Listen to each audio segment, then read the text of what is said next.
llevaba yo detrás de este hombre pues un poquito de tiempo, nos veíamos regularmente, yo le decía, Rafa, ¿cuándo te vas a venir conmigo? Rafa, ¿cuándo te vas a venir conmigo? Porque con Rafa tengo yo muchísimas cosas para hablar, Rafa Tera, muchísimas gracias por venir a nuestra terraza de verano.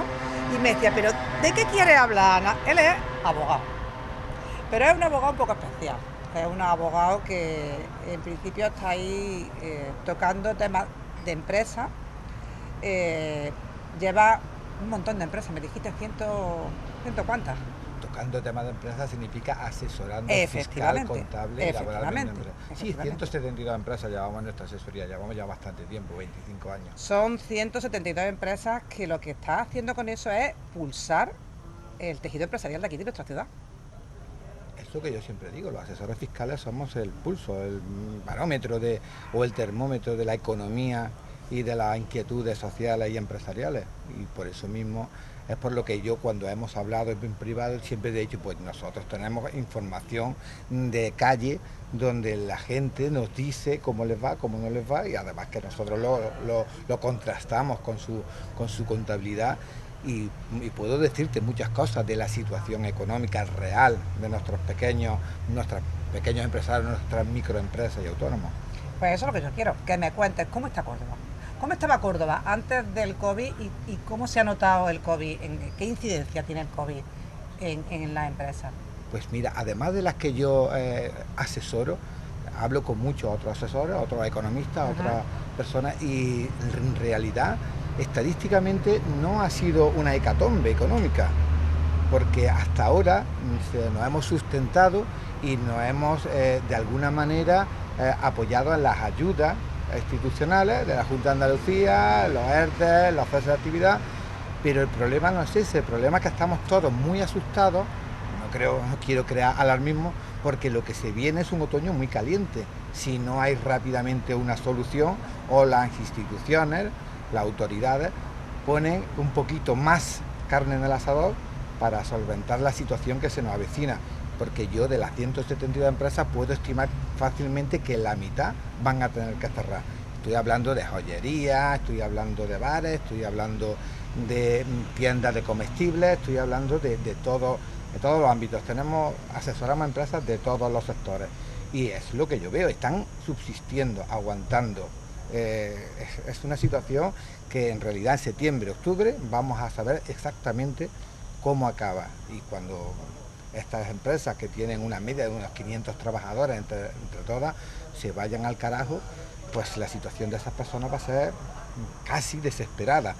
Rafa, todas estas ayudas, estas subvenciones y estas formas que está teniendo el gobierno, tanto central como el autonómico, de echar un cable de alguna manera a estas empresas, ¿son suficientes? Eso por un lado, si son suficientes. Y por otro lado, ¿llegan realmente esas ayudas? O sea, porque si uno no tiene un asesor, está claro que se puede quedar un poco despistado de todas ellas, ¿no? ¿Es difícil dar con esas ayudas?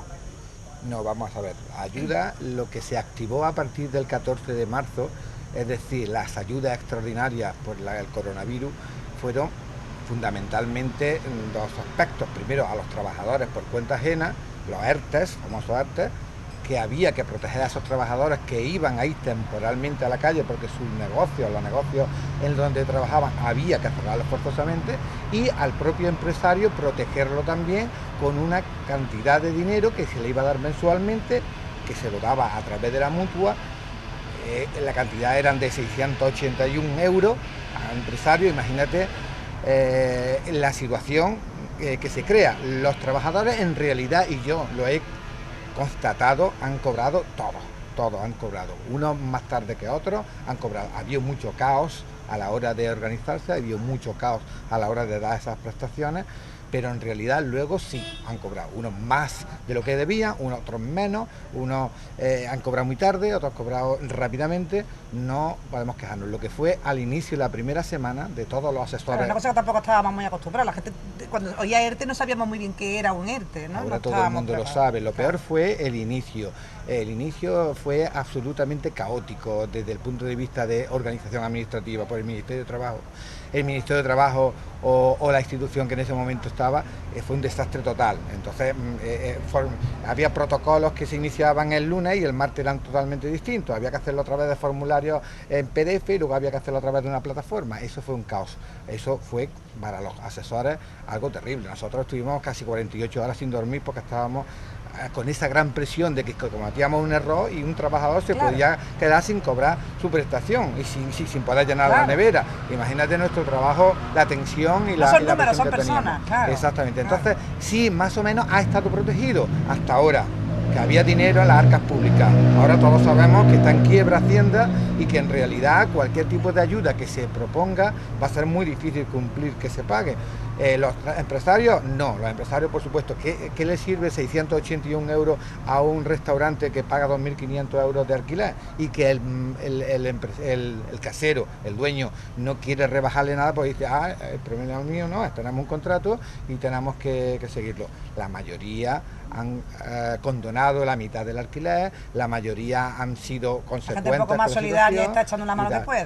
Pero en realidad no, los empresarios ahora mismo la poca liquidez que pudieran tener, los pocos ahorros, lo han agotado. Ahora mismo los empresarios que se han mantenido por no cerrar, porque no tienen otra cosa y tienen que pagar intereses, tienen que pagar préstamos y no tienen otra cosa, pero en septiembre o octubre algo tiene que haber, pero no este tipo de ayudas tan digamos, es igual, no ha sido ayuda que realmente hayan solventado la situación económica para mantener el tejido empresarial español, cordobés.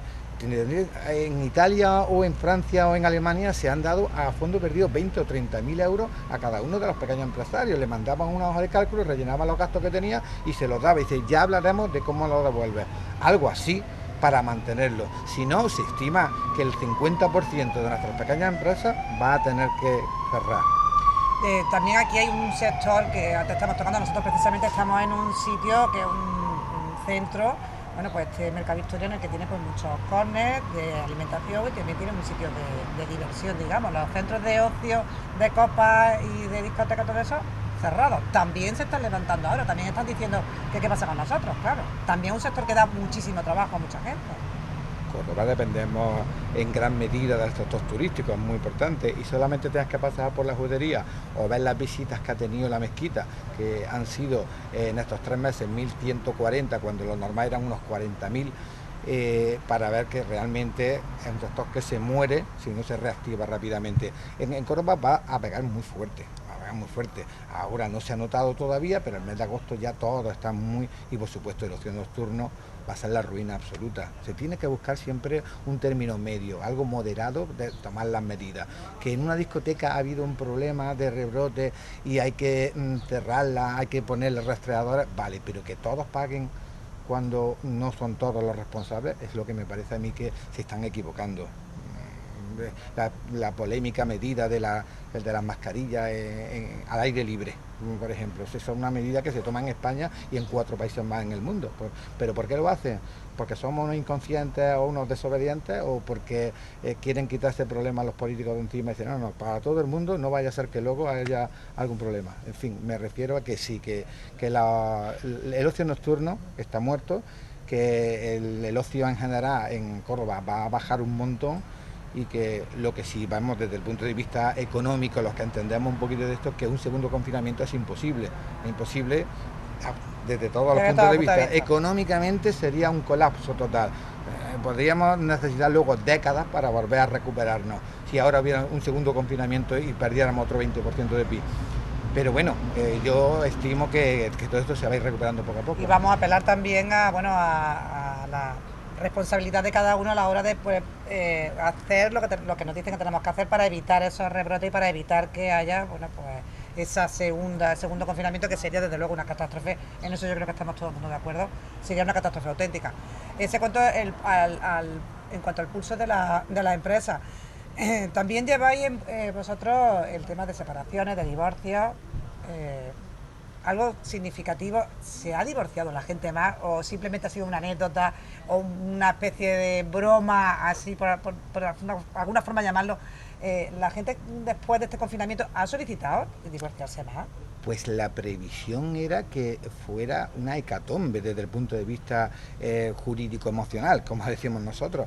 De hecho, hasta desde el Estado, desde el Gobierno, se aprobó un decreto ley que modificaba la ley de enjuiciamiento civil por la que se avecinaba, de modificación de medidas, de solicitud de suspensión de pagos de prestaciones, y sin embargo, nosotros que llevamos 25 años como además especializados en matrimonial, quizás haya aumentado un 10, un 15%, pero durante el confinamiento muchas llamadas sí tuvimos. Yo en realidad llamaba a muchas parejas, ¿no? que ya habían visto claramente que su convivencia era imposible cuando esa convivencia había sido tan prolongada. Claro. Pero luego no se ha materializado. ¿Por qué? Las explicaciones son claras, es la incertidumbre que tenemos ahora. No hay economía para separarse. No hay economía para separarse, y si tienen algo de dinero es para el que pueda venir. Entonces yo mismo soy el que, cuando la pareja se pone delante de mí, digo, tenéis que saber que esto va a significar un cambio significativo en vuestra economía familiar, y va a tener el doble de gastos y va a suponer probablemente un deterioro de vuestro nivel de vida. Y se lo piensan y se convierten en compañeros de piso y esperan a ver lo que pueda pasar. No, en realidad no había un aumento significativo de los gastos de divorcio. Yo estimaría un 10%, con lo que yo he comparado de abril del año pasado hasta agosto y este año, si el año pasado divorciamos a 20, este año hemos divorciado a 24, o sea, más o menos. Pero lo que es cierto, o sea, que la economía redunda hasta en los sentimientos, Rafa, o sea, que uno no se puede separar si no lo dice el bolsillo.